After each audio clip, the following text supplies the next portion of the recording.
जो वादा किया है वो निभाया है।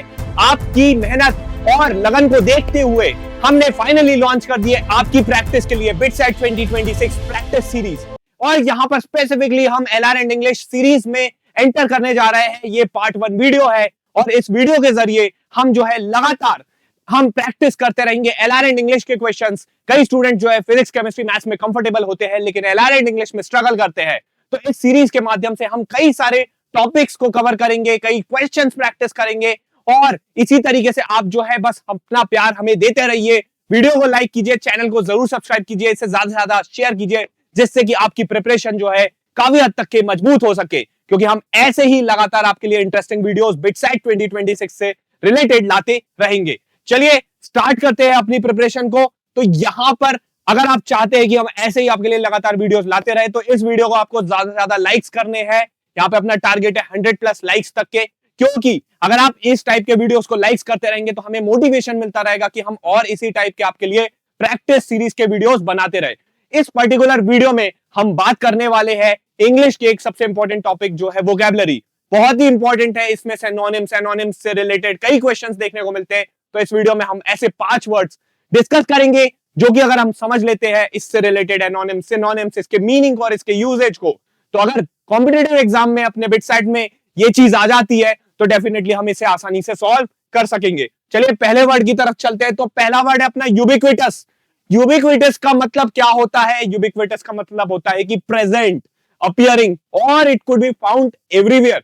यानी कि ये एक तरह से यूनिवर्सल चीज है जो कि हर तरफ मौजूद है, अभी अवेलेबल है, प्रेजेंट है। तो इसका मतलब जो है बेसिक मीनिंग जो है आसान भाषा में प्रेजेंट होता है। सिनोनिम क्या हो सकते हैं इसके? ओमनी प्रेजेंट, यूनिवर्सल या परवेसिव, जो कि हर तरफ मौजूद है।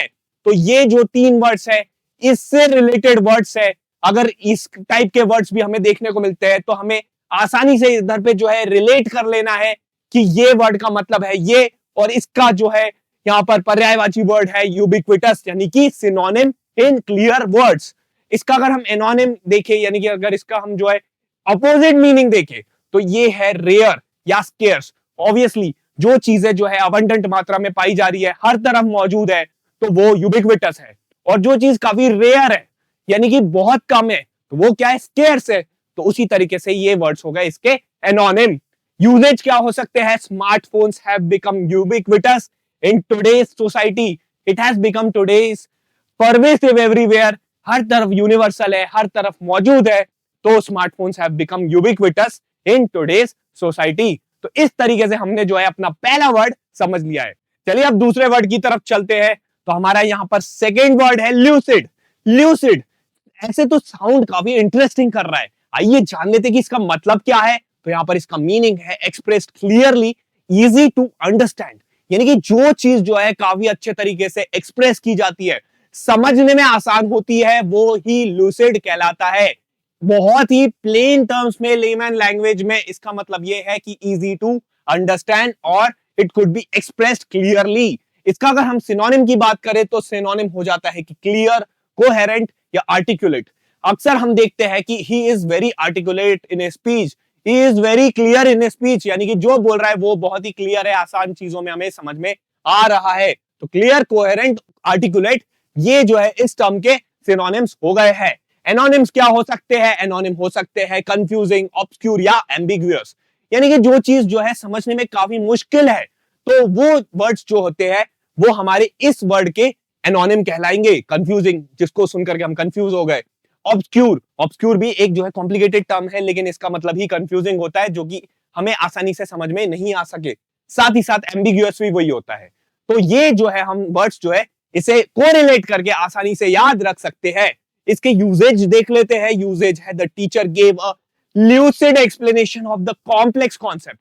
तो यहाँ पर टीचर ने एक बहुत ही क्लियर एक्सप्लेनेशन दिया है, ल्यूसिड एक्सप्लेनेशन दिया है एक कॉम्प्लेक्स कॉन्सेप्ट का। तो हमने इस चीज को बहुत ही आसानी से समझ लिया है।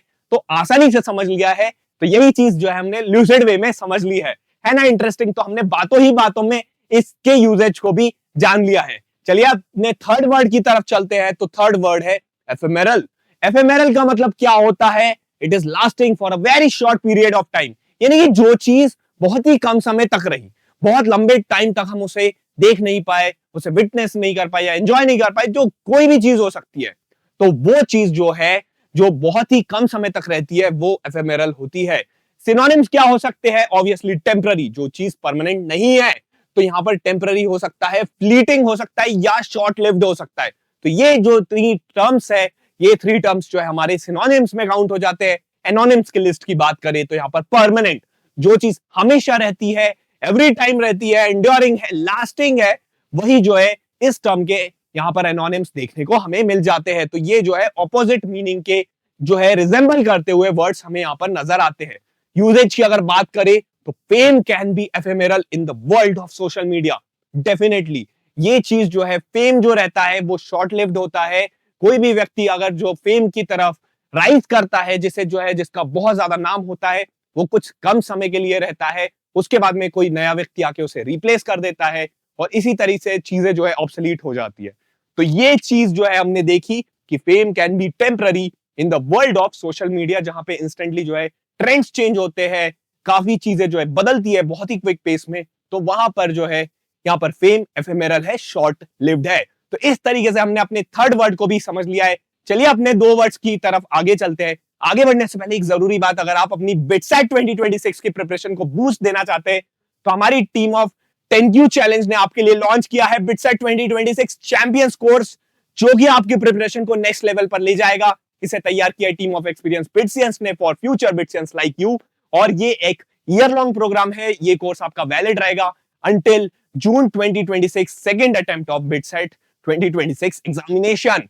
और यहाँ पे आप इसमें अभी जाकर के हमारी वेबसाइट 10qchallenge.in पर एनरोल करेंगे तो आपको यहाँ पर एक बहुत ही अट्रैक्टिव डिस्काउंट कूपन कोड भी मिल रहा है। 1000 ऑफ का स्पेशल डिस्काउंट है, जो कि सिर्फ आज के लिए वैलिड है, जो कि आपको नीचे डिस्क्रिप्शन बॉक्स में मिल जाएगा। इस कोर्स में आपको सारी इंपॉर्टेंट चीजें मिल रही है जो कि आपकी बिटसाइट की प्रिपरेशन को यूं ही जो है नेक्स्ट लेवल पे बूस्ट देने वाली है। Physics, chemistry, maths, logical reasoning और इंग्लिश, सारी चीजें जो है बहुत ही इंटरेस्टिंग मैनर में इसमें कवर की गई है, काफी डेप्थ में बताया गया है, जो कि आपको बिटसाइट के लिए काफी हद तक के तैयार कर देगा। स्ट्रॉन्ग फाउंडेशन बनेगा, आप क्वेश्चंस फेस करने के लिए आपके अंदर कॉन्फिडेंस आएगा, शॉर्ट ट्रिक्स आप सीखोगे और बिटसाइट जो है डेफिनेटली आप क्रैक कर सकोगे। तो इस तरीके से ये कोर्स को तैयार किया गया है। अगर आपकी कोई भी कोर्स रिलेटेड क्वेरी है तो आप इस गिवन नंबर पर कांटेक्ट भी कर सकते हैं। चलिए अपने अगले वर्ड की तरफ चलते हैं। तो हमारा नेक्स्ट वर्ड है बेलिजरेंट। बेलिजरेंट का मतलब क्या होता है? बेलिजरेंट का मतलब होता है होस्टाइल और एग्रेसिव, यानी कि जो व्यक्ति होस्टाइल होता है, आक्रामक होता है, एग्रेसिव होता है, जल्दी से गुस्सा आता है, वो ही जो है बेलिजरेंट कहलाता है। सिनोनिम्स क्या हो सकते हैं? सिनोनिम्स हो सकते हैं एग्रेसिव, कॉम्बेटिव या एंटेगोनिस्टिक। तो ये चीजें जो है इसका दर्शाती है कि ये काफी आक्रामक है, एग्रेसिव है, जिसका फाइट करने का नेचर होता है, लड़ने की प्रवृत्ति होती है, इसी टाइप के व्यक्ति को बेलिजरेंट कहा जाता है। और यहां पर हमने सिनोनिम्स देख लिए है। एनोनिम्स की अगर हम बात करें तो पीसफुल, फ्रेंडली या कोऑपरेटिव। तो कोई भी व्यक्ति जो कोऑपरेट करता है, सबके साथ में हंस करके मिलजुल करके रहता है, फ्रेंडली रहता है, शांतिपूर्वक तरीके से व्यवहार करता है, वो व्यक्ति जो है पीसफुल होता है, फ्रेंडली होता है, कोऑपरेटिव होता है, तो वो डेफिनेटली बेलिजरेंट तो नहीं होता है। इसलिए ये वर्ड्स जो है ये इसके एनोनिम्स है। यूजेज देख लेते हैं। Belligerent tone during the meeting shocked everyone. तो ये व्यक्ति मीटिंग के दौरान बहुत ही बेलिजरेंट टोन में बात कर रहा था, जिससे सभी जो है शॉक्ड रह गए। इस वजह से ये व्यक्ति के बारे में हमने ये टर्म को यूज किया है, जिसने काफी एग्रेसिव वे में यहाँ पर बात की है, बेलिजरेंट टोन को यूज किया है। तो हमने ये वर्ड को समझ लिया है। आइए अपने लास्ट वर्ड को देखते हैं, which is pragmatic। pragmatic का मतलब क्या होता है? It is dealing with the things sensibly and realistically। यानी कि जो चीजें बहुत ही प्रैक्टिकल वे में आप जो है किसी के साथ में सिचुएशंस को आप डील करते हो, वो जो है उस टर्म का मतलब होता है pragmatic। सिनोनिम्स हो सकते हैं प्रैक्टिकल, रियलिस्टिक या रेशनल, यानी कि जहां पे आप जो है चीजों को अच्छे तरीके से समझते हो और प्रैक्टिकल और रियलिस्टिक वे में आप उन चीजों को अप्रोच करते हो। तो ये हो गए सिनोनिम्स। एनोनिम्स हो जाते हैं आइडियलिस्टिक, इम्प्रैक्टिकल या अनरियलिस्टिक। तो जस्ट इनके जो ऑपोजिट टर्म्स है, यही जो है इसके एनोनिम्स है। एनोनिम्स यही टर्म्स है। तो यहाँ पे हमें ये चीज क्लियर हो जाती है कि जो चीजें अनरियलिस्टिक होती है, इमेजिनरी टाइप की, इम्प्रैक्टिकल आइडियाज होते हैं, या सिर्फ आइडियलिस्टिक होती है, यानी कि जो थ्योरी में अच्छा लगता है लेकिन प्रैक्टिकलिटी में इसका कोई दूर दूर तक के नाता नहीं होता है, ये चीजें जो है यहाँ पर एनोनिम्स के श्रेणी में आ जाती है। फिर इसके यूजेज की बात कर लेते हैं। She took a pragmatic approach to solving the financial crisis. तो यहाँ पर फाइनेंशियल क्राइसिस हुआ तो उसने यहाँ पर एक प्रैक्टिकल स्टेप लिया, प्रैग्मेटिक अप्रोच अपनाई कि किस तरीके से इस सिचुएशन से निपटा जा सकता है। तो यहाँ पे हमें चीजें क्लियर हो गई है, पांचों वर्ड्स अच्छे से याद हो गए हैं, सिनोनिम्स एनोनिम्स भी हमने देख लिए हैं, यूजेज भी देख लिया है। अगर एग्जामिनेशन में हमसे इस टाइप का कोई भी वर्ड्स पूछा जाता है तो हमने बहुत अच्छे तरीके से चीजों को समझ लिया है, और हम ऐसे ही वर्ड्स और ऐसे ही कई सारे टॉपिक्स जो है LR and English and other जो सब्जेक्ट्स है उससे रिलेटेड वीडियोस अपने चैनल पर लाते रहेंगे। इसलिए चैनल को जरूर सब्सक्राइब करें, वीडियो पसंद आया लाइक करें, ज्यादा से ज्यादा शेयर करें, और कोर्स में भी अभी एनरोल करें जिससे आप अपनी बिटसेट की प्रिपरेशन को बूस्ट दे सकते हैं। नीचे डिस्क्रिप्शन बॉक्स में सारी डिटेल्स मिल जाएगी। चलिए मिलते हैं आपसे अगले वीडियो में, तब तक के लिए जय Hind, thank you, God bless you.